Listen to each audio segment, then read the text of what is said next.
ప్రభునామానికి మహిమ కలుగును గాక. ఈరోజు మనం దేవుని యొక్క వాక్యాన్ని ధ్యానం చేసుకుందాం. పరిశుద్ధాత్మ దేవుని గురించి మనం తెలుసుకోవాలని ఆశ. ఎందుకంటే దేవుని గురించి తెలుసు, చాలా వరకు యేసుక్రీస్తు గురించి తెలుసు, పరిశుద్ధాత్మను గురించి కూడా మనం తెలుసుకోవాలి. వాక్యాన్ని చదువుదాం. యోహాను సువార్త 14వ అధ్యాయం 16-17 వచనాలు చదువుతాను. యోహాను సువార్త 14వ అధ్యాయం 16, 17, 18 కూడా చదువుతాం. 3 వచనాలు చదువుకుందాం. నేను తండ్రిని వేడుకొందును, మీ వద్ద ఎల్లప్పుడూ ఉండుటకై ఆయన వేరొక ఆదరణకర్తను, అనగా సత్యస్వరూపియగు ఆత్మను మీకు అనుగ్రహించును. లోకము ఆయనను చూడదు, ఆయనను ఎరగదు గనుక ఆయనను పొందనేరదు. మీరు ఆయనను ఎరుగుదురు, ఆయన మీతో కూడా నివసించును, మీలో ఉండును. మిమ్మును అనాథలునుగా విడువను, మీ వద్దకు వత్తును. కొంతకాలమైన తరువాత లోకము నన్ను మరి ఎన్నడూను చూడదు. యేసుక్రీస్తు ప్రభు ఈ మాటలు తెలియపరిచారు. 33.5 సంవత్సరాలు ఆయన భూమి మీద ఉన్నారు.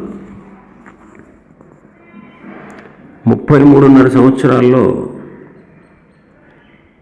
ఆయన చాలా సంగతులు, 3.5 సంవత్సరాల సేవ చేశారు. కొంతమంది శిష్యులను ఆయన ఏర్పాటు చేసుకున్నారు. వాళ్ళకి పరలోక సంబంధమైనటువంటి విషయాలు ప్రభువారు బోధించారు. ఆ కాలంలో ఆయనతో పాటు ఉన్నటువంటి శిష్యులకు, ఆయనతో పాటు ఉన్నటువంటి ప్రజలకు, ఆయన భూమి మీద సంచరిస్తూ ఉన్నప్పుడు ఆయన తోడుంటే చాలు అనే పరిస్థితి వాళ్ళందరికీ కలిగింది. ఎందుకంటే ప్రతి పరిస్థితి ప్రభు ఆధీనంలో ఉందని వాళ్ళు గుర్తించారు. ఆయన మనతో ఉంటే దిగులు పడాల్సిన అవసరం లేదు, ప్రతి పరిస్థితిని ఆయన ఎదుర్కొంటాడు అని శిష్యులు, ఆయనతో ఉన్నటువంటి వారు గ్రహించారు. ఎలాంటి క్లిష్ట పరిస్థితులు ఎదురైనా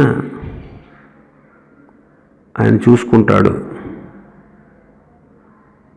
ఆయనే సమస్తము నిర్వహించగలడు అని, అలాంటి బోధకుడు మాకున్నాడు అని శిష్యులు గుర్తించారు. ఆయన చాలా గొప్ప సమీప సహాయకుడు, మనతో ఉన్నాడు. ఆయనతో ఉన్నటువంటి ప్రజలకి సరిపడగా ఆహారం ఆయన ఇస్తాడు. మనం దేని గురించి చింతించక్కర్లేదు. ఇంకా మిగల్చగలడు. మనతో ఉంటే చాలు. ఏదైనా చిక్కు ప్రశ్నలతో ఎవరైనా మనల్ని వేధించినా కంగారు పడాల్సిన పని లేదు. యేసుప్రభువే సరైన సమాధానం వారికి ఇస్తాడు. ఇలాంటి పరిస్థితులు వాళ్ళు కలిగి ఉన్నారు. గాలి తుఫాను లాంటి శ్రమలు వచ్చినా, మునిగిపోయే ప్రమాదంలో ఉన్నా సముద్రాన్ని నెమ్మలపరిచి, గాలిని నెమ్మలపరిచి మనం కోరుకున్నటువంటి తీరానికి నడిపించగల శక్తి గల ప్రభువు ఉన్నాడు. మనం భయపడక్కర్లేదనే పరిస్థితి వాళ్ళకు కలిగింది. ఆయన ఎల్లప్పుడూ మనతో ఉంటే చాలు. 3 సంవత్సరాలు కూడా ఆయన శిష్యులు నేర్చుకున్నటువంటి పాఠం ఇదే, వాళ్ళు తెలుసుకున్న సత్యం ఇదే. ఆశ్చర్యకరమైనటువంటి సమీప సహాయకుడు అయిన యేసు ఈయనే అని వాళ్ళు కనుగొన్నారు. యేసు ప్రభు వారు వారితో ఉన్నప్పుడు ఎప్పుడూ చింతపడలేదు. ప్రభు సహాయం చేస్తాడులే అనే నమ్మకంతో ప్రశాంతంగా ఉండడం వాళ్ళు నేర్చుకున్నారు.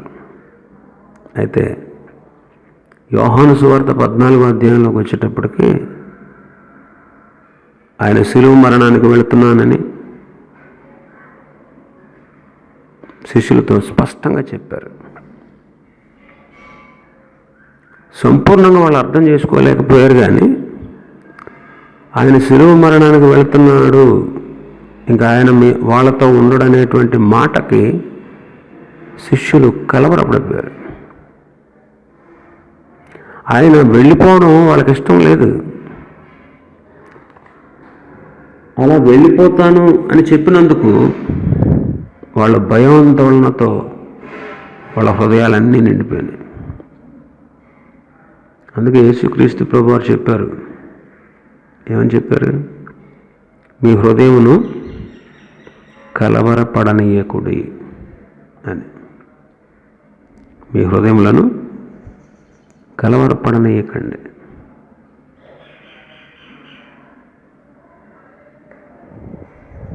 వారి హృదయ వేదన చూసి ప్రభు చెప్పిన మాటలు ఏంటంటే, ఇక్కడ మనం చదువుకున్నాం కదా, నేను నా తండ్రిని వేడుకొందును, మీ యొద్ద ఎల్లప్పుడూ ఉండుటకై ఆయన వేరొక ఆదరణకర్తను, అనగా సత్యస్వరూపియగు ఆత్మను మీకు అనుగ్రహించు. లోకం ఆయన చూడదు, లోకం ఆయనను ఎరగదు, కాబట్టి ఆయన పొందలేదు. మీరు ఆయన ఎరుగుదురు కనుక ఆయన మీతో కూడా నివసించును, మీలో ఉండును. వాళ్ళ అంతరంగంలో ఉన్నటువంటి ప్రశ్నకు, అరే ఈయన వెళ్ళిపోతాడా, ఈయన సిలువేయబడతాడా, ఈయన మరణిస్తాడా, ఇంక ఈయన మనతో ఉండడా అనేటువంటి దిగులులో ఆందోళనలో ఉన్నటువంటి శిష్యుల యొక్క అంతరంగాన్ని ఎరిగినటువంటి ప్రభు వాళ్ళకి ఈ మాటలు చెప్పి వారికి ఆదరణ కలిగించాడు. నేను వెళ్ళిపోవడం సత్యమే, నేను వెళ్ళే చోటుకి మీరు ఇప్పుడు రాలేరు, అయితే దిగులు పడకండి, మీకు నేను స్థలం సిద్ధం చేయడానికి వెళ్తున్నాను. నేను తిరిగి వస్తాను, మిమ్మల్ని నాతో కూడా తీసుకువెళ్తాను, మిమ్మల్ని అనాథలుగా విడువను. చూడండి 14వ అధ్యాయంలో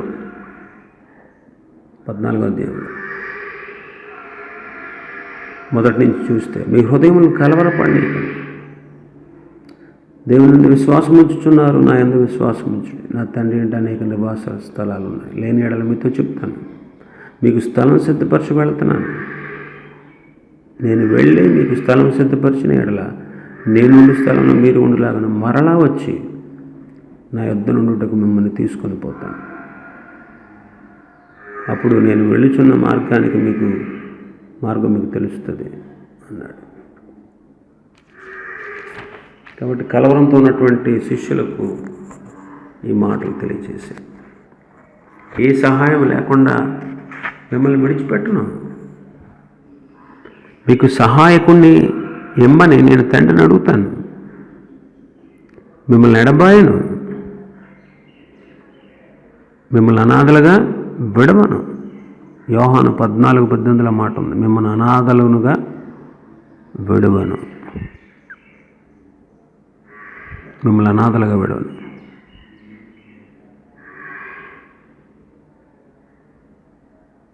యేసుప్రభు వాగ్దానం చేశాడు, వేరొక ఆదరణకర్తను ఇమ్మని తండ్రిని నేను ప్రార్థిస్తాను అన్నాడు.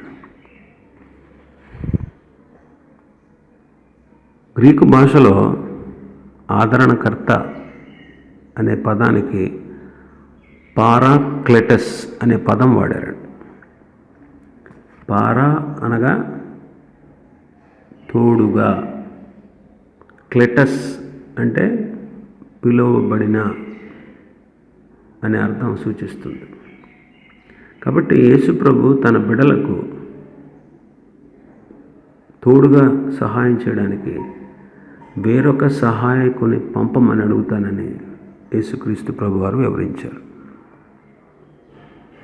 వారికి సహాయం ఎవరంటే ఆ సహాయకుడే. అయితే ఈ పరిశుద్ధాత్మను గురించి మనం క్లియర్గా తెలుసుకుంటే మనకు మేలు. అసలు పరిశుద్ధాత్మ ఎవరు? ఈ విషయాన్ని మనం తప్పక తెలుసుకోవాలి. పరిశుద్ధాత్మను గురించి తెలుసుకోవడం గొప్ప ఆశీర్వాదం. పరిశుద్ధాత్ముడు దేవుడు. ఆయన పరిపూర్ణమైనటువంటి వ్యక్తిత్వం కలిగినవాడు, పరిశుద్ధుడు. ఆయన పరలోకాన్ని నుంచి భూలోకానికి విశ్వాసులైన వారికి స్నేహితులుగా ఉండడానికి దిగి వచ్చిన నేస్తం. పరలోకపు తండ్రి మనకు అనుగ్రహించినటువంటి ఈ పరిశుద్ధాత్ముడు. పరిశుద్ధాత్మ అనే ఈ అతి శ్రేష్టమైన బహుమానాన్ని దేవుడు మనందరికీ ప్రత్యేకంగా ఇచ్చాడు.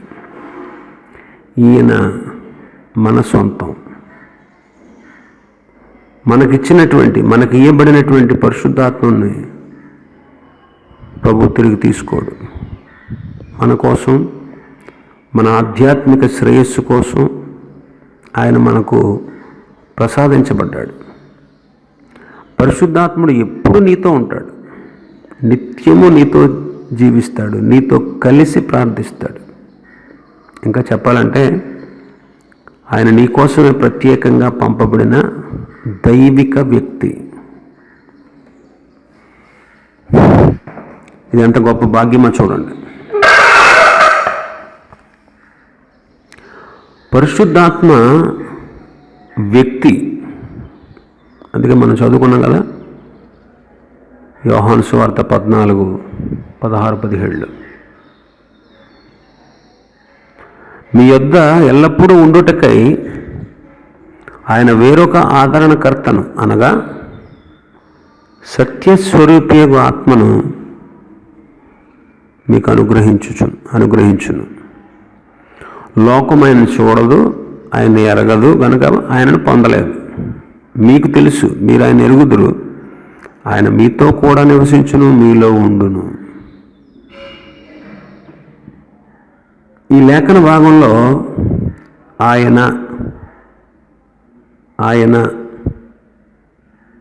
అని మాట్లాడుతున్నాడు. ఆయన అనే పదం దేవుణ్ణి గూర్చి మాట్లాడేటువంటి మాట.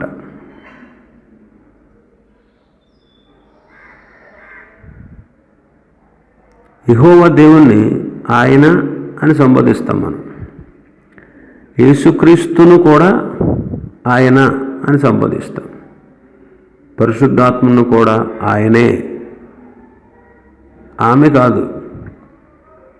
స్త్రీలింగంతో పరిశుద్ధాత్ముడు పిలువబడలేదు పరిశుద్ధ గ్రంథంలో. ఆ విషయాన్ని మనం గమనించాలి. పరిశుద్ధాత్ముని అది అని కానీ ఆమె అని కానీ ఉచ్చరించకూడదు.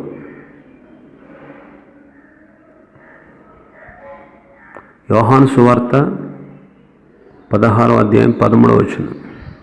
అయితే ఆయన అనగా సత్యస్వరూపి అయిన ఆత్మ వచ్చినప్పుడు, ఆయన అనేది పరిశుద్ధాత్మను గురించి రాయబడినది. రోమ 8:16 ఒకసారి చూద్దాం.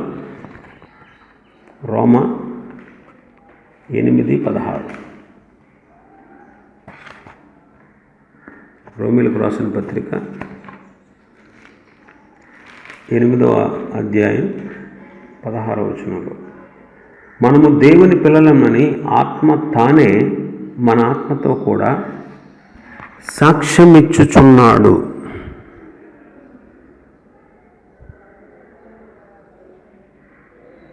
పురాతన తర్జుమా అయినటువంటి కింగ్ జేమ్స్ బైబిల్లో, ఇంగ్లీష్ బైబిల్లో పరిశుద్ధాత్మని ఇట్ సెల్ఫ్ అని పొరపాటుగా రాశారు. ఆ తర్వాత ఆ పొరపాటును గుర్తించి ఇట్ సెల్ఫ్ అనే మాటలో తీసేసి హిమ్సెల్ఫ్ అని మార్చారు.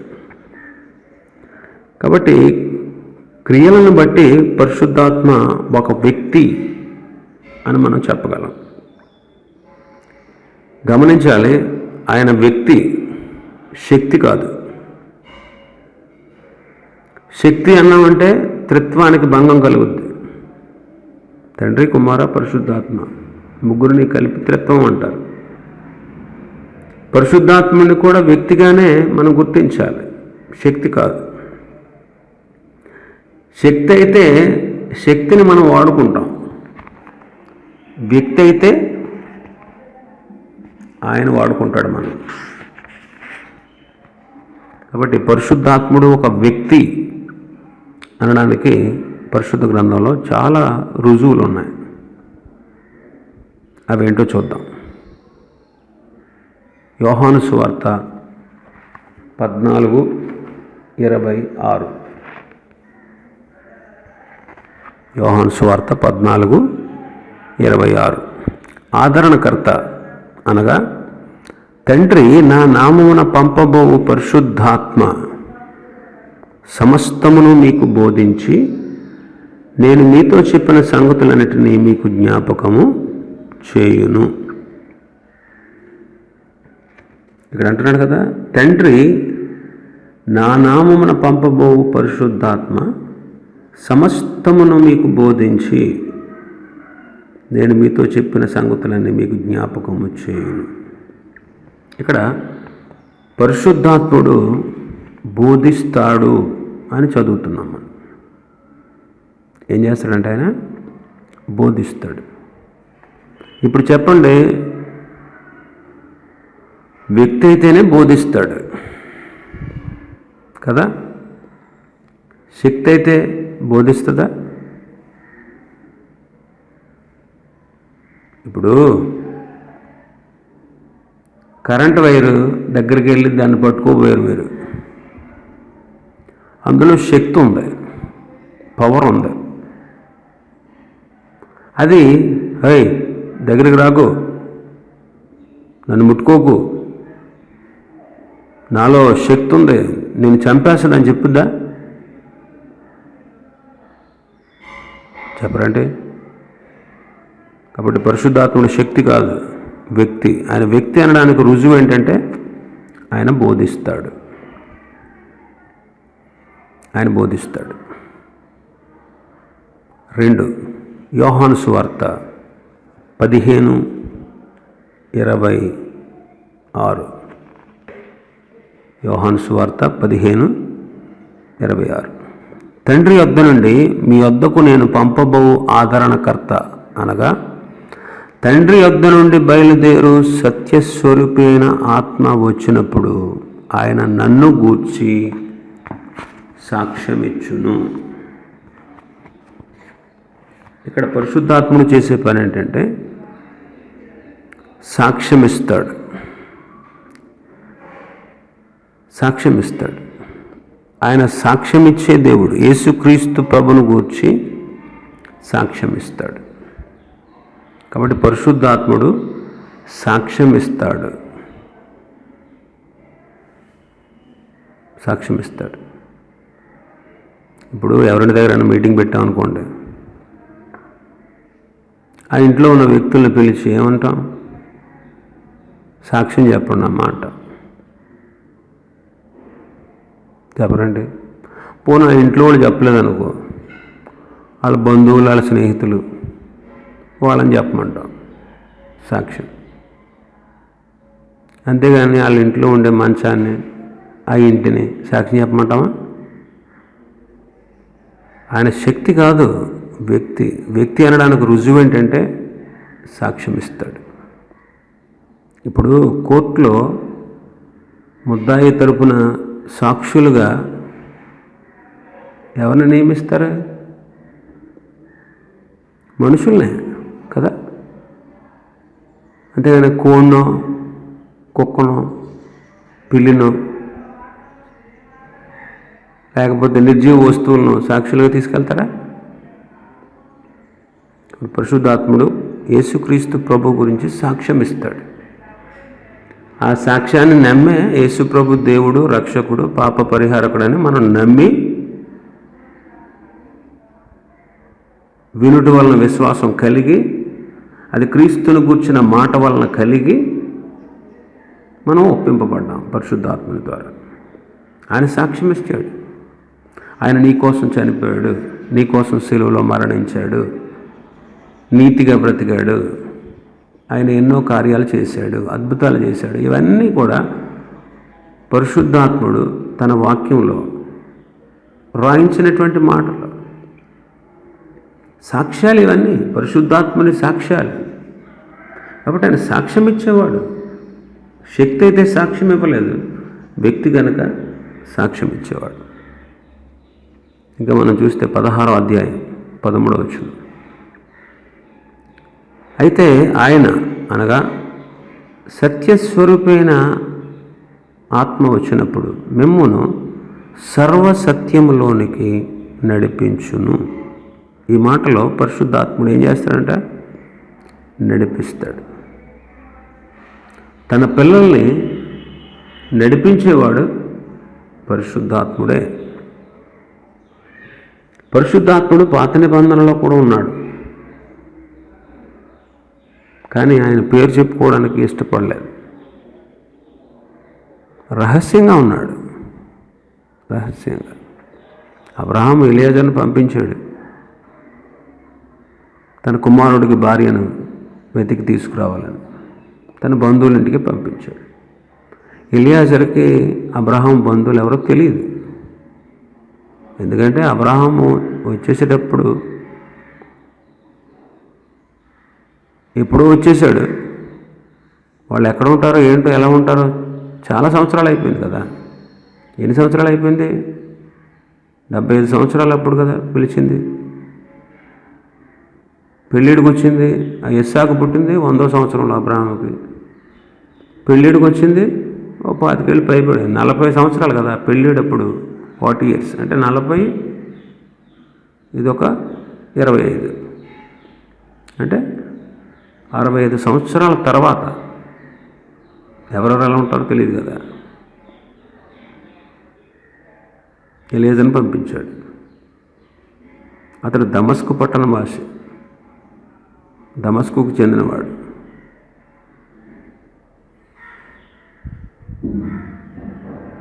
వెళ్ళాడు, ప్రార్థన చేశాడు అక్కడ. ఏమని? తండ్రి, ఈ బావి దగ్గరికి ఎంతోమంది ఆడపిల్లలు వస్తున్నారు, వారిలో ఒక ఆమెను నేను చూసి, అమ్మ నాకు దాహంగా ఉంది నీళ్ళు అని అడిగితే ఆమె ఏమనాలి? ఇదిగో నువ్వు తాగు, నీతో పాటు నీ వంటలు కూడా నేను పోస్తాను అని చెప్పాలి అని చెప్పాడు. ఇప్పుడు ప్రార్థన చేశాడు. నడిపించింది ఎవరు? ప్రార్థన ఆమెన్ అనగానే రెప్కా కడవ భుజం మీద పెట్టుకుని వచ్చింది అని ఉంటుంది. అంటే ఇదంతా ఎవరు నడిపింపు? పరిశుద్ధాత్మను నడిపింపు. ఆమెను అప్పుడే వెళ్ళమనటం ఏంటి? నువ్వు మంచినీళ్ళకి వెళ్ళని రెప్కా హృదయాన్ని ప్రేరేపించాడు. అక్కడ అతను మోకరించేటట్లు చేసి ప్రార్థన చేసి, ఈ ప్రార్థనకు సఫలం కలుగుద్ది అని చెప్పి తన మనసును ప్రేరేపించాడు. అసలు యాక్చువల్గా ఏం చేయాలి? అంత దూరం నుంచి వచ్చిన తర్వాత ఆ దేశంలో ఎంక్వైరీ చేయాలి. అబ్రహాము తల్లిదండ్రులు ఎవరు, అబ్రహాం బంధువులు ఎవరు, అబ్రహాం అనే ఆయన పలానా చోట ఇక్కడ ఉండేవాడంట, మీకు తెలుసా? ఇదిగో వాళ్ళ చుట్ట, ఇలా ఎంక్వైరీ చేయాలి వాడు ఆయన వచ్చి అక్కడ. కానీ దేవుని ఆత్మ సహాయాన్ని, నడిపింపును కోరుకున్నాడు. ప్రార్థన చేశాడు అక్కడంతే. చూసారా, ప్రభు తన ఆత్మ ద్వారా ఈ కార్యాలన్నీ నడిపిస్తాడు. తన పిల్లలైనటువంటి మనల్ని నడిపించే దేవుడు ఆయన పరిశుద్ధాత్ముడు. ఇంకా అపొస్తలుల కార్యములు 13:2 చదువు. అపొస్తలుల కార్యములు 13వ అధ్యాయం 2వ వచనం.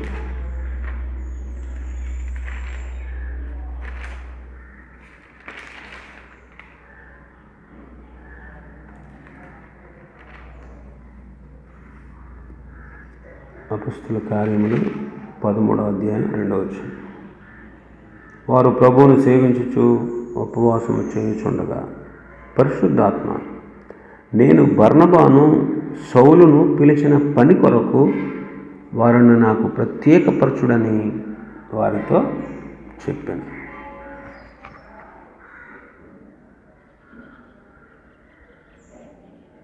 ఇక్కడ పరిశుద్ధాత్ముడు మాట్లాడుతున్నాడు. నేను బర్నబాని సౌలుని పిలిచిన పని కోసం వాళ్ళను ప్రత్యేకించండి అని వారితో చెప్పాడు. కాబట్టి పరిశుద్ధాత్ముడు మాట్లాడే దేవుడు. ఈ పరిచర్యకు, నేను ఏర్పాటు చేసిన పరిచర్యకు వాళ్ళని ప్రత్యేకించండి అంటే మాట్లాడుతున్నాడు. ఆయన ఒక వ్యక్తి, అందుకే మాట్లాడుతున్నాడు. ఇంకా 16వ అధ్యాయం 6వ వచనం. అపొస్తలుల కార్యములు 16వ అధ్యాయం 6వ వచనం. ఆసియాలో వాక్యము చెప్పకూడదని పరిశుద్ధాత్మ వారిని ఆటంకపరిచినందున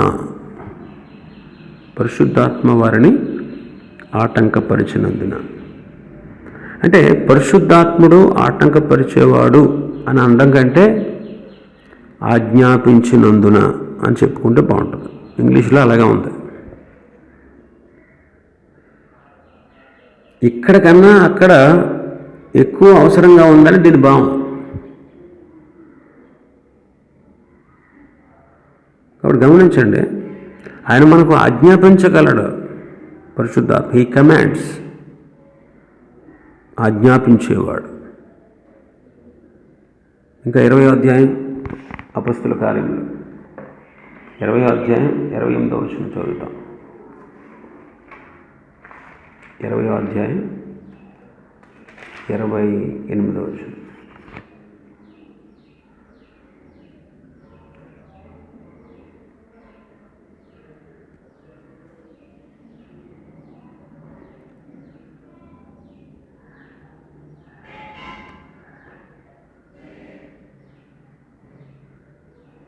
దేవుడు తన స్వరక్తమిచ్చి సంపాదించిన తన సంఘమును కాయుటకు పరిశుద్ధాత్మ మిమ్మను దేనియందు అధ్యక్షులునుగా ఉంచెను. ఆ యావత్తు మందును గూర్చి మీ మట్టుకు మిమ్మను గూర్చి జాగ్రత్తగా ఉండు. ఆ యావత్తు మందను గూర్చి మీ మట్టుకు మిమ్మను గూర్చి జాగ్రత్తగా ఉండు.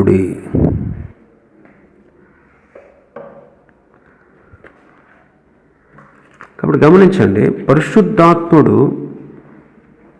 మిమ్మల్ని దేనియందు అధ్యక్షులుగా నియమించెనో అంటున్నాడు. అంటే పరిశుద్ధాత్ముడు నియమిస్తాడు. నియామకకర్త. అధ్యక్షులకు అధ్యక్షుడు, కాపరులకు ప్రధాన కాపరి, దైవజనుల్ని ఆయనే నియమిస్తాడు. ఇంకా మనం చూస్తే పరిశుద్ధాత్ముడు వెళ్ళమంటాడు. 8వ అధ్యాయం 29వ వచనం అపొస్తలుల కార్యములు చదివితే, దేవుని ఆత్మ ఫిలిప్పుతో నీవు ఆ రథము దగ్గరకు పోయి దాన్ని కనుగొనమని చెప్పింది. సువార్త ప్రకటన నిమిత్తం ఫిలిప్పును పరిశుద్ధాత్ముడు వెళ్ళమని ఆజ్ఞాపిస్తున్నాడు. ఫిలిప్పు దేవునికి అందుబాటులో ఉండే సువార్థికుడు. అందుకే పరిశుద్ధాత్ముడు ఆయన పురమాయిస్తున్నాడు. ఈ 7 విషయాలను బట్టి మనం నిశ్చయంగా తెలుసుకోవాల్సింది ఏంటంటే, పరిశుద్ధాత్ముడు వ్యక్తి, శక్తి కాదు అనే విషయం మనకి అర్థమవుతుంది. రెండవ విషయం ఏంటంటే, పరిశుద్ధాత్ముడు దైవిక వ్యక్తి. Holy spirit is a divine person. పరిశుద్ధాత్ముడు పరలోకవాసి. పెంతెకోస్తు దినాన ఆయన సంఘం మీదకి ఎల్లప్పుడూ ఉండుటకు పంపబడ్డాడు. ఈయన దైవిక వ్యక్తి అని చెప్పడానికి బైబిల్ గ్రంథంలో అనేకమైన ఆధారాలు ఉన్నాయి. వాటి గురించి మనం ధ్యానం చేసుకుందాం. హెబ్రీ పత్రిక 9వ అధ్యాయం 14వ వాక్యం. హెబ్రీ పత్రిక 9వ అధ్యాయం 14వ వచనం చూద్దాం. నిత్యుడగు ఆత్మ ద్వారా తన్ను తాను దేవునికి నిర్దోషిగా అప్పగించుకొనిన నిత్యుడగు ఆత్మ ద్వారా అంటున్నాడు. ఆయన ఎవరంట? నిత్యుడగు ఆత్మ ద్వారా అంటే పరిశుద్ధాత్ముడు నిత్యము ఉండేవాడు. దేవునికి ఆ పేరు ఉంటుంది, నిత్యుడు. కాబట్టి పరిశుద్ధాత్మ దైవిక వ్యక్తి, ఆయన నిత్యుడు. రెండవది, ఆయన సర్వాంతర్యామి. 139 కీర్తన 139 7వ వచనం చదువుతాం. నీ ఆత్మ యొద్ద నుండి నేను ఎక్కడికి పోదును? నీ సన్నిధి నుండి నేను ఎక్కడికి పారిపోదును? నేను ఆకాశముకు ఎక్కినను నీవు అక్కడను ఉన్నావు. నేను పాతాళమందు పండుకొనినను నీవు అక్కడను ఉన్నావు. నేను వేకువ రెక్కలు కట్టుకుని సముద్ర దిగంతములో నివసించినను అక్కడను నీ చేయి నన్ను నడిపించుచున్నది. నీ కుడి చేయి నన్ను పట్టుకొనును. నీ ఆత్మ యొద్ద నుండి నేను ఎక్కడికి పోవుదును? నీ సన్నిధి నుండి నేను ఎక్కడికి పారిపోవుదును? ప్రతి స్థలమందు ఉన్నాడు పరిశుద్ధాత్ముడు. నీ ఆత్మ యొద్ద నుండి అంటాడు. కాబట్టి పరిశుద్ధాత్ముడు ప్రతి స్థలంలో ఉన్నాడు. ఆయన లేని చోటు అంటూ ఏది లేదు.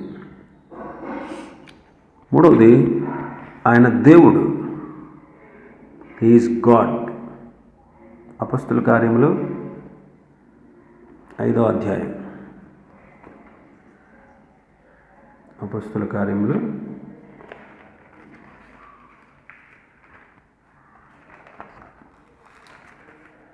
5వ అధ్యాయం 4వ వచనం చదువుతాను. 3-4 వచనాలు. అప్పుడు పేతురు, అననీయ, నీ భూమి వెలలో కొంత దాచుకొని పరిశుద్ధాత్మను మోసపుచ్చుటకు సాతాను ఎందుకు నీ హృదయమును ప్రేరేపించెను? అది నీ వద్ద ఉన్నప్పుడు నీదే కదా. అమ్మిన పిమ్మట అది నీ వశమై ఉండలేదా? ఎందుకు ఈ సంగతి నీ హృదయంలో ఉద్దేశించుకున్నావు? నీవు మనుషులతో కాదు దేవునితోనే అబద్ధమాడితివని వానితో చెప్పాను. 3వ వచనంలోనేమో పరిశుద్ధాత్మను మోసపుచ్చావు అంటున్నాడు. 4వ వచనంలో నువ్వు మనుషులతో కాదు దేవునితోనే అబద్ధమాడావు. ఇక్కడ పరిశుద్ధాత్ముడు దేవుడు అని భక్తుడు సెలవిస్తుంది. కాబట్టి ఆయన దేవుడే ఉన్నందువల్ల, ఆయన దేవుడే ఉన్నాడని చెబుతూ మీరు ఆయన్నే మోసం చేశారు, ఆయనను శోధించారు, ఆ కారణాన మీరు పాపం జరిగించి మరణాన్ని తెచ్చుకుంటున్నారు అని చెప్పాడు. పరిశుద్ధాత్ముడు అగ్నిని మరొక మాటలు ఏమంటారు? నిప్పు అంటారు. నిప్పుతో చెలగాటమాడితే అది మంచిది కాదు, అది మంచిది కాదు. కాబట్టి పరిశుద్ధాత్ముడు దేవుడు. 4వది, ఆయన సృష్టికర్త. He is the creator. ఆదికాండం 1వ అధ్యాయం 2వ వచనం చదువుదాం. ఆదికాండం 1వ అధ్యాయం 2వ వచనం. ఆది యందు దేవుడు భూమి ఆకాశములను సృజించెను. భూమి నిరాకారముగాను శూన్యముగాను ఉండెను. చీకటి అగాధ జలములపైన కమ్మి ఉండెను. దేవుని ఆత్మ జలములపై అల్లాడుచుండెను. తండ్రి, కుమార, పరిశుద్ధాత్మలు కలిసి ఈ సర్వ సృష్టిని చేశారు. ఈ సృష్టి నిర్మాణంలో వాళ్ళ ముగ్గురి ప్రమేయం ఉంది.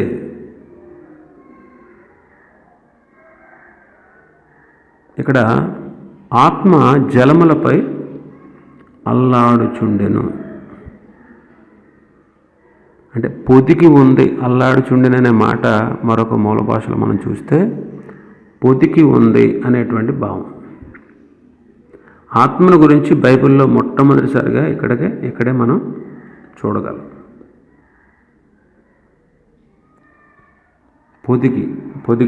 పొదిగాడు అంటే ఈ సృష్టి నిర్మాణంలో పరిశుద్ధాత్మని పాత్ర కూడా ఉంది.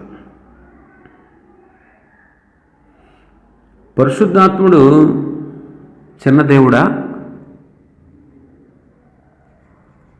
క్రమాన్ని బట్టి చూస్తే తండ్రి, కుమార, పరిశుద్ధాత్ముడు అని సంబోధిస్తాం. ఆయన పేరు లాస్ట్లో ఉందని కొంతమంది చిన్న దేవుడు అనుకుంటూ ఉంటారు. ఆయన చిన్న దేవుడు ఏం కాదు, ముగ్గురు శక్తి సంపన్నులే. ఒకసారి ఒక బైబిల్ స్టూడెంట్ ఆ బైబిల్ పండితుడిని, ప్రొఫెసర్ని అడిగాడంట, పరిశుద్ధాత్ముడు ఎందుకు కనిష్ఠుడుగానే ఉంటాడు అని అడిగాడంట. కొన్ని పర్యాయాలు అలా రాయబడినప్పటికీ రోమాపత్రిక 15:32 ఒకసారి చదువుతాం. రోమాపత్రిక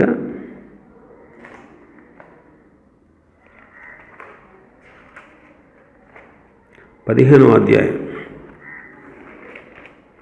32వ వాక్యాన్ని చదువుతాం. 30, 32 కలిసి ఉంటాయి. అందులో లాస్ట్ 2 లైన్లు మనం చూస్తే, మన ప్రభు అయిన యేసుక్రీస్తుని బట్టి ఆత్మ వలని ప్రేమను బట్టి మిమ్మును బ్రతిమలాడుకొనుచున్నాను. సమాధానకర్తయగు దేవుడు మీ అందరికీ తోడైండును గాక. ఇక్కడ మన ప్రభు అయిన యేసుక్రీస్తుని బట్టి మొదట మాట ఉంది. రెండవది ఆత్మ వలన ప్రేమను బట్టి మిమ్మల్ని బతిమలాడుకొనుచున్నాను. మూడవది సమాధానకర్తయగు దేవుడు మీ అందరికీ తోడైండును గాక. ఇక్కడ గమనిస్తే కుమారుడైన యేసుక్రీస్తు నామం మొదట ఉంది, పరిశుద్ధాత్ముడు మధ్యలో ఉన్నాడు, యెహోవా దేవుని పేరు చివరిలో ప్రస్తావించబడింది. అంటే యెహోవా దేవుణ్ణి చిన్నచూపు చూసామని అర్థమా? కాదు. ఈ దైవికమైనటువంటి వ్యక్తులు ముగ్గురు ఏకమై అద్భుత కార్యాలు చేసేవారుగా, ఏకదేవుడుగా వాళ్ళు ఉన్నారు. ఎఫెసీ పత్రిక 4వ అధ్యాయం ఒకసారి తీస్తే, ఎఫెసీ పత్రిక 4వ అధ్యాయం 4వ వచనం చదువుదాం. శరీరం ఒక్కటే, ఆత్మయు ఒక్కడే. 5వ వచనంలో ప్రభువు ఒక్కడే.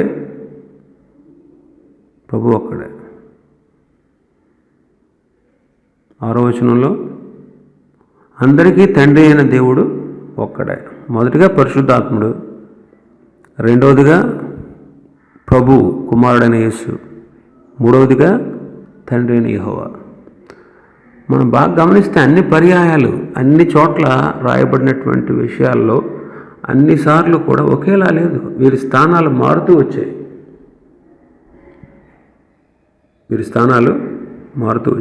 కాబట్టి చిన్నదేవుడేం కాదు పరిశుద్ధాత్ముడు. ముగ్గురితో సమానం, ముగ్గురు సమానమే.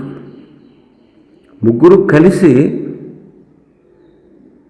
అనేకమైన అద్భుత కార్యాలు చేస్తూ ఉంటారు. సృష్టి నిర్మాణంలో కూడా పరిశుద్ధాత్మని పాత్ర ఉంది. ఆదికాండం 1వ అధ్యాయం 1వ వచనం, ఆదియందు దేవుడు భూమి ఆకాశములను సృజించెను. ఇక్కడ యెహోవా సృష్టించినట్లు చూస్తున్నాం. ఆత్మ జలములపై అల్లాడుచుండెను. తండ్రి సృష్టి నిర్మాణకుడు, అలాగే పరిశుద్ధాత్ముడు కూడా సృష్టిని చేశాడు. మరొక ఆశ్చర్యకరమైనటువంటి విషయం కూడా బైబిల్లో రాయబడింది. రక్షకుడైన యేసుక్రీస్తు లేకుండా ఈ సృష్టి జరగలేదని పౌలు భక్తుడు సెలవిస్తున్నాడు. కొలస్సీ పత్రిక 1వ అధ్యాయం 16వ వచనంలో, ఎలాగనగా ఆకాశమందు ఉన్నవి, భూమి యందు ఉన్నవి, దృశ్యమైనవి కానీ అదృశ్యమైనవి కానీ, అవి సింహాసనములైనను, ప్రభుత్వములైనను, ప్రధానులైనను, అధికారులైనను సర్వము ఆయన యందు సృష్టించబడెను. సర్వము ఆయన ద్వారాను ఆయనను బట్టి సృజింపబడెను. యేసుక్రీస్తు ద్వారా కూడా సృజించబడింది. కలిగి ఉన్నదేది ఆయన లేకుండా కలగలేదు. ముగ్గురు ఏకమై ఈ సర్వ సృష్టిని, అలాగే మొట్టమొదటి మానవుడైన ఆదాముని సృజించారు. ఇది రెండవ విషయం. కాబట్టి పరిశుద్ధాత్ముడు దైవికమైన వ్యక్తి. ఎందుకని దైవికమైన వ్యక్తి అంటే, దేవుడు అంటే ఆయనలో నిత్యత్వం ఉంది. నిత్యుడుగా ఆత్మ. ఆయన సర్వాంతర్యామి, ఆయన దేవుడు, ఆయన సర్వాన్ని సృష్టించిన సృష్టికర్త. మూడవ విషయం మనం చూస్తే, పరిశుద్ధాత్ముడు దైవిక రాయబారి. దైవిక రాయబారి. పరిశుద్ధాత్మ దేవుడు వాగ్దానం చేయబడిన అద్భుతమైన దైవికమైన వ్యక్తి. ఈ విషయం దేవుని వాక్యం నొక్కి చెబుతుంది. ప్రభు అన్న మాట మనం చదువుకున్నాం కదా, 14-16 యోహాను సువార్తలో. నేను తండ్రిని వేడుకొందును, మీ వద్ద ఎల్లప్పుడూ ఉండుటకై ఆయన వేరొక ఆదరణకర్తను, అనగా సత్యస్వరూపియగు ఆత్మను మీకు అనుగ్రహించును. లోకము ఆయనను చూడదు, ఆయనను ఎరగదు, కాబట్టి ఆయన పొందలేదు. మీకు తెలుసు ఆయన, మీరు పొందుతారు. మీరు ఆయన ఎరుగుదురు, ఆయన మీతో కూడా నివసిస్తాడు, మీలో ఉంటాడు, మిమ్మల్ని అనాథలుగా విడవడు. ఎల్లప్పుడూ మనలో ఉండడానికి పంపబడినటువంటి వ్యక్తే ఈ పరిశుద్ధాత్మ దేవుడు. ఆదరణకర్త అని తర్జుమా చేశారు. ఇది గ్రీకు పదం. ఇది గ్రీకు పదానికి, ఆదరణకర్త అనేటువంటి ఈ పదానికి గ్రీకు పదంలో పెద్ద అర్థం ఉంది. ఏంటంటే సాయపడేందుకు దగ్గరకు పిలువబడిన వాడు.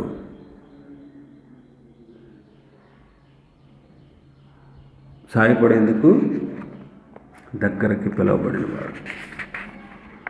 ఉత్తరవాది, మధ్యవర్తి కూడాను, ఒకరిని గూర్చి విజ్ఞాపన చేసేవాడు అని కూడా అర్థం వస్తుంది. అయితే నీతి న్యాయాలు, పాపానికి సంబంధించిన అన్ని విషయాల్లో కూడా విశ్వాసులకు సలహా ఇచ్చే మిత్రుడు లాంటివాడు పరిశుద్ధాత్ముడు. వారికి బుద్ధి చెబుతూ, వారికి సాయపడుతూ, వారిని ఓదారుస్తూ, దేవుని ఎదుట వారి ప్రతినిధిగా మాట్లాడేవాడు అని అర్థమిస్తుంది.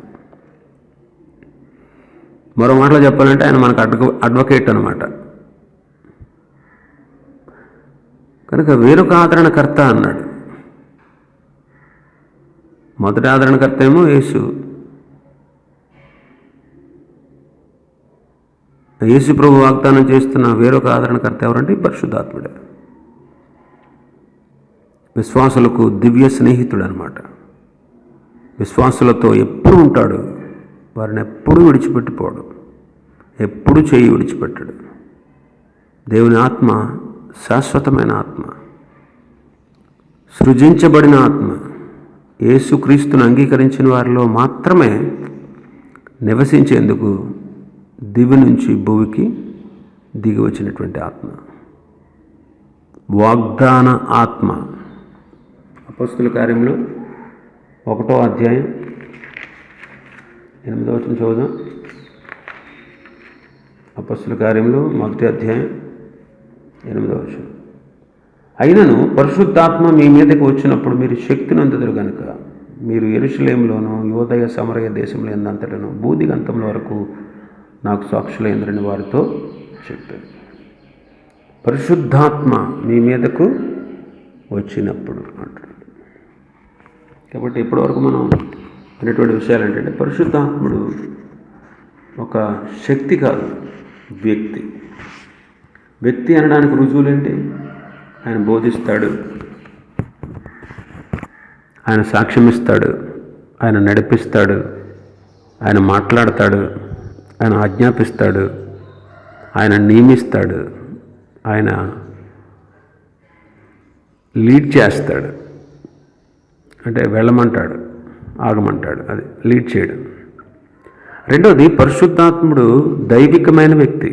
ఎందుకంటే ఆయనలో నిత్యుడొక ఆత్మ అని ఆయన గురించి రాయబడింది.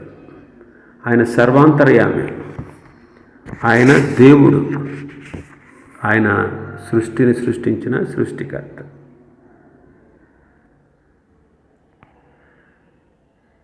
ఇంకా మూడోది మనం చూసాం, పరిశుద్ధాత్ముడు దైవికమైన రాయబారి.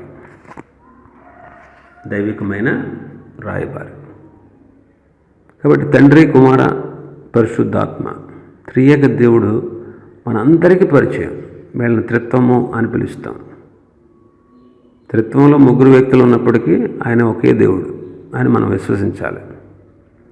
తండ్రిది మొదటి స్థానం, కుమారుడి రెండవ స్థానం, కుమారుడిది రెండవ స్థానం, పరిశుద్ధాత్మను మూడో స్థానం ఇలా అనుకోకూడదు. ఇప్పుడు పరిశుద్ధాత్మని పేరు చివరుందని ఆయన క్రిందవాడేం కాదు. ఆయన సమానమైనటువంటి శక్తి సామర్థ్యాలు కలిగినటువంటి దైవిక వ్యక్తి.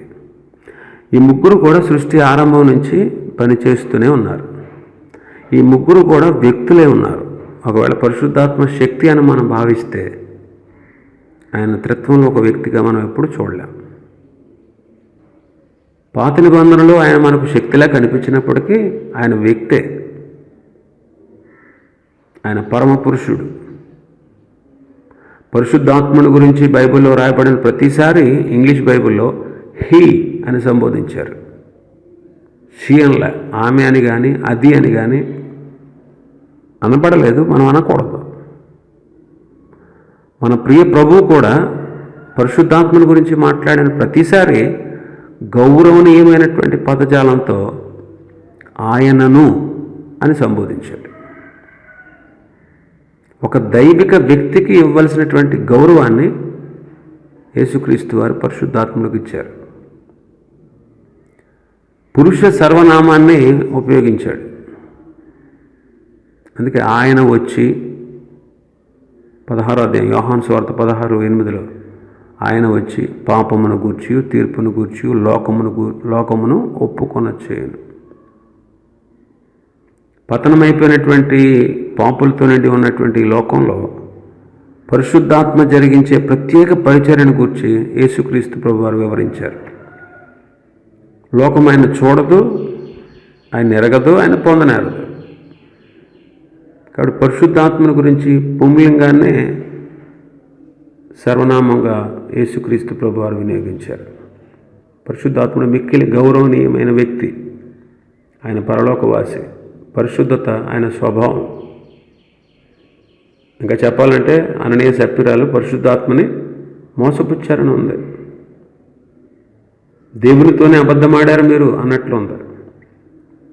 కాబట్టి పరిశుద్ధాత్ముడు దేవుడు అని లేఖనాలు మనకి సెలవిస్తూ ఉన్నాయి. ఆయన సామాన్యుడు కాదు, అసమానుడు.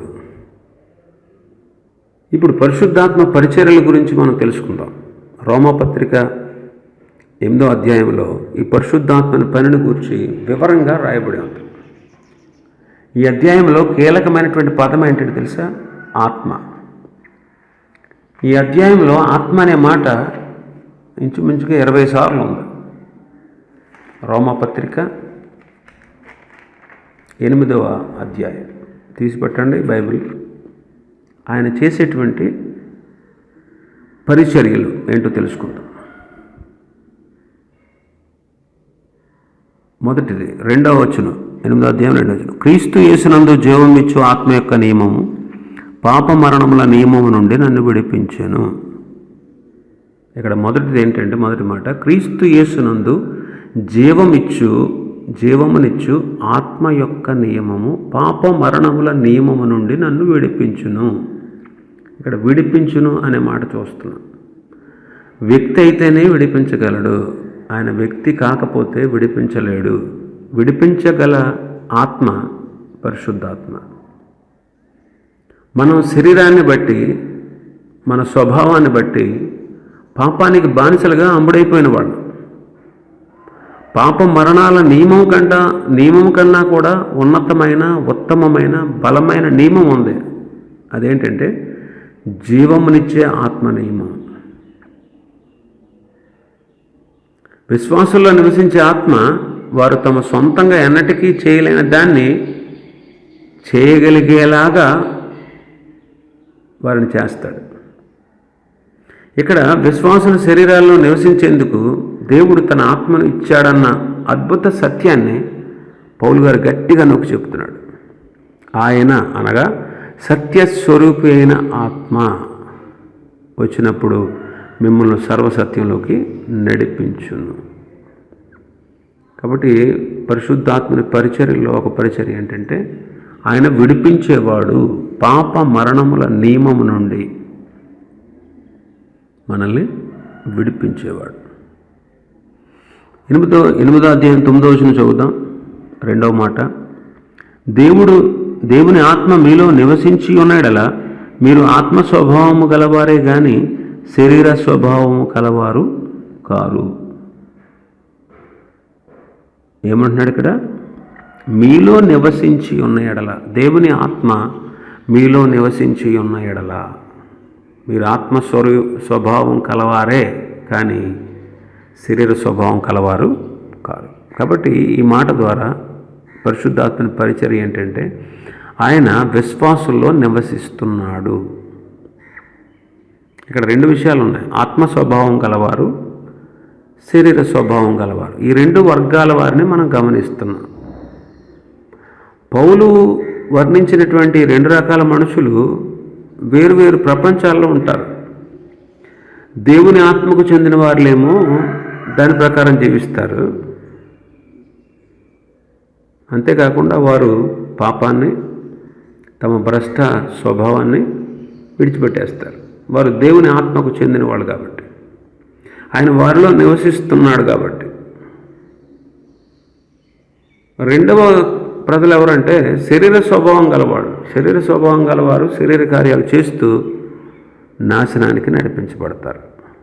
కాబట్టి పరిశుద్ధాత్మ యొక్క 2వ పరిచర్య ఏంటంటే మొదటిది ఆయన విడిపించేవాడు, 2వది ఆయన మనలో నివసించేవాడు. 11వ వచనం చదువుతాం. 8-11 రోమ, మృతులలో నుండి యేసును లేపిన వాని ఆత్మ మీలో నివసించిన ఎడల మృతులలో నుండి క్రీస్తు యేసును లేపినవాడు చావునకు లోనైన మీ శరీరంలో కూడా మీలో నివసించుచున్న తన ఆత్మ ద్వారా జీవింపచేయును.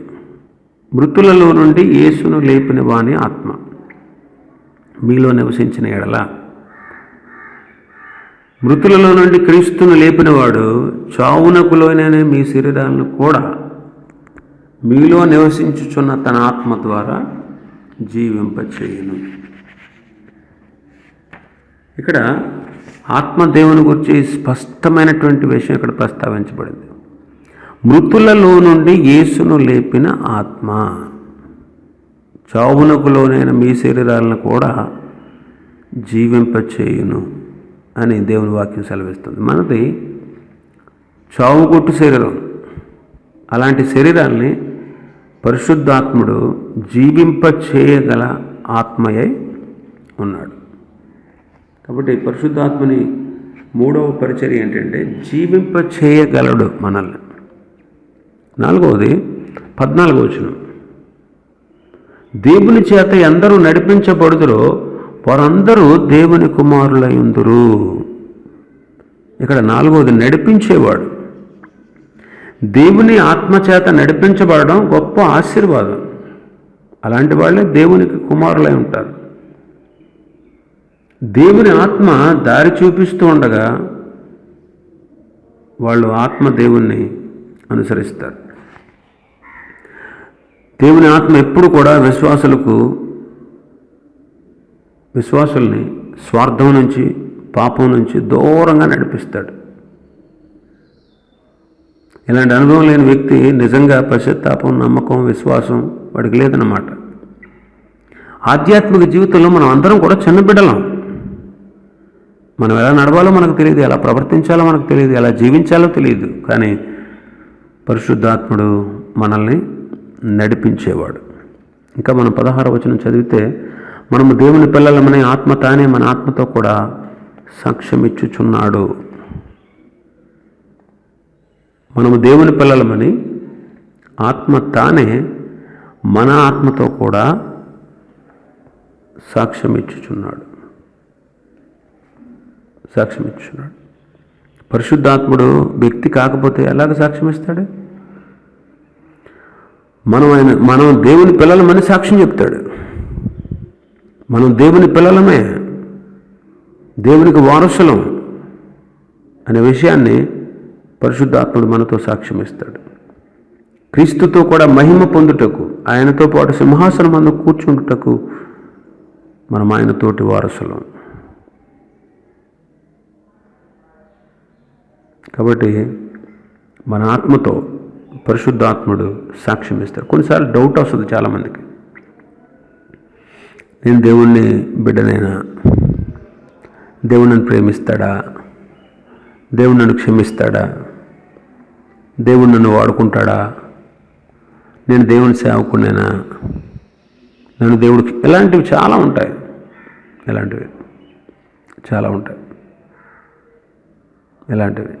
ఇలాంటి అనుమానాలు, డౌట్స్ చాలా వస్తాయి. అయితే పరిశుద్ధాత్ముడు మనకు సాక్ష్యం ఇస్తాడు, నువ్వు దేవుని పిల్లడవే, మనము దేవుని పిల్లలమే అని ఆత్మ తానే సాక్ష్యం ఇచ్చి మనల్ని బలపరుస్తాడు. ఇంకా పరిశుద్ధాత్మ పరిచర్యలో మరొకటి 26వ వచనం చదివితే, అటువల ఆత్మయు మన బలహీనతను చూచి సహాయము చేయుచున్నాడు. కాబట్టి మనకు సహాయం చేయుచున్నాడు. మనం బలహీనులం, మనం ఫలహీనులం. ఆత్మ బలవంతుడు. మన బలహీనతలో మనకు ఆయన బలమై ఉన్నాడు. ఆయన మన బలహీనత చూస్తున్నాడు, మన లోపాలను సరిచేయడానికి ఇష్టపడుతున్నాడు. మన బలహీనతలను బలంగా మార్చివేయడానికి దేవుని ఆత్మ మనలో పనిచేస్తున్నాడు. పరిశుద్ధాత్ముడు మన పాపాలను ఒప్పుకునేటట్టు ప్రోత్సాహపరుస్తాడు. రెండవది, ప్రార్థించుటకు సహాయం చేస్తాడు. మూడవది, మన బలహీనతల్లో మనకు బలాన్ని ఇచ్చి సహాయం చేస్తాడు. ఇంకా మనకు పరిశుద్ధాత్మ వరాలను ఇచ్చి మనకు సహాయం చేస్తాడు. ఆయన సహాయానికి మారు పేరు లాంటివాడు. కాబట్టి పరిశుద్ధాత్మ పరిచర్యలో 6వది సహాయం చేసేవాడు. 7వది 26వ వచనంలో మనం చూస్తే, ఎలాగనగా మనము యుక్తముగా ఎలాగో ప్రార్థన చేయవలనో మనకు తెలియదు కానీ ఉచ్చరింపశక్యము కాని మూలుగులతో ఆత్మ తానే మన పక్షముగా విజ్ఞాపనము చేయుచున్నాడు. తానే మన పక్షముగా విజ్ఞాపనము చేయొచ్చు. మనకి యుక్తంగా ఎలా ప్రార్థన చేయాలో తెలియదు. యుక్తమైన ప్రార్థన మనకు రాదు. ఆ కారణం చేత పరిశుద్ధాత్ముడు ఉచ్చరింపశక్యం కాని మూలుగులతో మన పక్షాన ఆయన విజ్ఞాపన చేస్తాడు. విజ్ఞాపన చేయు ఆత్మను మనం కలిగి ఉన్నాం. అందుకే మనం దేవుని స్తుతించాలి. విశ్వాసుల పక్షంగా సమస్తము తెలిసిన 2 దైవిక వ్యక్తులు మన కోసం ప్రార్థన చేస్తున్నారు. మొదటి వ్యక్తి యేసుక్రీస్తు.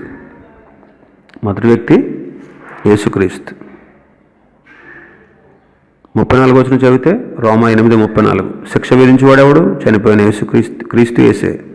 అంతేకాదు మృతులలో నుండి లేచిన వాడును, దేవుని కుడిపార్శ్వమున ఉన్నవాడును, మన కొరకు విజ్ఞాపనము కూడా చేయువాడు ఆయనే.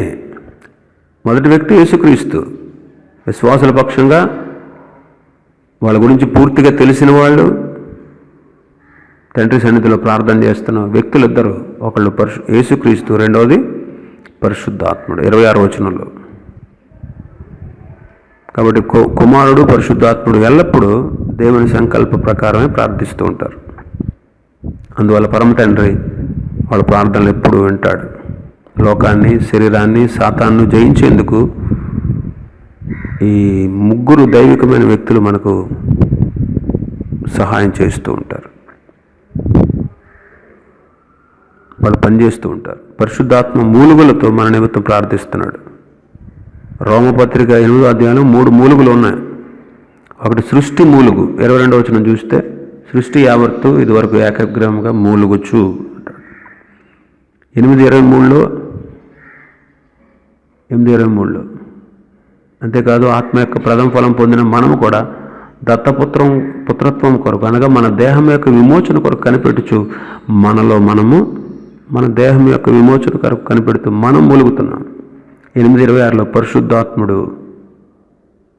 మూలుగుచున్నాడు మన కోసం, మన పక్షంగా. కాబట్టి గమనించండి, పరిశుద్ధాత్ముడు చేసేటువంటి పరిచర్యల గురించి మనం తెలుసుకున్నాం. ఆయన విడిపించేవాడు, మనలో నివసించేవాడు, మనలను జీవింపచేసేవాడు, మనల్ని నడిపించేవాడు, మనకు సాక్ష్యం ఇచ్చేవాడు, మనకు సహాయం చేసేవాడు, మనకు విజ్ఞాపనము, మన కొరకు తండ్రి సన్నిధిలో విజ్ఞాపనం చేసేవాడు. కాబట్టి పరిశుద్ధాత్ముడు ఎవరు, ఏంటి, ఈ విషయాలు మనం తెలుసుకున్నాం. ఇంకా పరిశుద్ధాత్ముడు ఆయన పట్ల మన వైఖరి ఎట్లా ఉండాలో రేపటి దినాన మనం ధ్యానం చేసుకుందాం. పరిశుద్ధాత్మని పట్ల మన వైఖరి ఎట్లా ఉండాలి, ఆ విషయాలై మనం రేపటి దినాన మనం ధ్యానం చేసుకుందాం. మంచిది, ప్రార్థన చేసుకుందాం. ప్రార్థన చేసుకున్న తర్వాత ఈ కార్యక్రమాన్ని ముగించుకుందాం. పరిశుద్ధులైన మా తండ్రి, ప్రేమ స్వరూపి, కృపా సత్య సంపూర్ణుడా, దయమేడ మీకు వందనాలు, స్తోత్రాలు. తండ్రి, మీ పరిశుద్ధాత్మల గురించి మాకు నేర్పించిన విధానాన్ని కొరకు స్తోత్రాలు. పరిశుద్ధాత్మ ఎవరు అనే విషయాన్ని మాకు నేర్పించారు. మీరు ఒక వ్యక్తి అని, అలాగే మీరు వ్యక్తి అనడానికి రుజువులుగా బోధిస్తారని, సాక్ష్యం ఇస్తారని, నడిపిస్తారని, మాట్లాడతారని, ఆజ్ఞాపిస్తారని, మీరు నియమిస్తారని, మీరు శాసిస్తారని ఈ విషయాలు మాకు తెలియపరిచారు. అంతేకాదు నాయన, మీరు దైవంలో, దైవికమైన వ్యక్తుల్లో ఒక వ్యక్తి అని మేము నేర్చుకున్నాం. అవును ప్రభా, మీరు నిత్యుడు ఆత్మ, మీరు సర్వాంతర్యామి, మీరు దేవుడు, మీరు సర్వాన్ని సృష్టించిన సృష్టికర్త. అవును ప్రభా, అంతేకాదు నాయన, మీరు దైవికమైన రాయబారి అని మాకు తెలియపరిచారు. నింగిలో నుంచి భూమి మీదకి మానవులైన మాలో నివసించుటకు మీరు వచ్చారు. ఆదరణకర్త అని, మాకు సమీపంగా ఉండేటువంటి దేవుడు అని మేము తెలుసుకున్నాం. అందరి బట్టి మీకు స్తోత్రాలు. మీ పరిచర్యల గురించి కూడా మేము తెలుసుకున్నాం. మీరు విడిపించే దేవుడని, నివసించే దేవుడని, మాలో నివసించే దేవుడు అని, మమ్మల్ని జీవింపచేసేవాడవని, మమ్మల్ని నడిపించేవాడవని, మాకు సాక్ష్యం ఇచ్చేవాడవని, మాకు సహాయం చేయవాడవని, మా కొరకు విజ్ఞాపన చేయవాడు అనేటువంటి సత్యాలు మేము నేర్చుకున్నాం.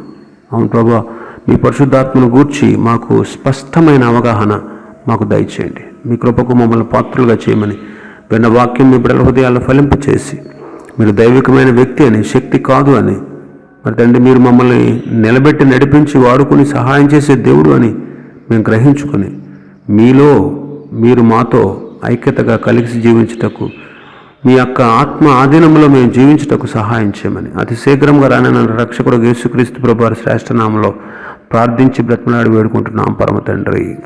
ఆమేన్. Praise the lord.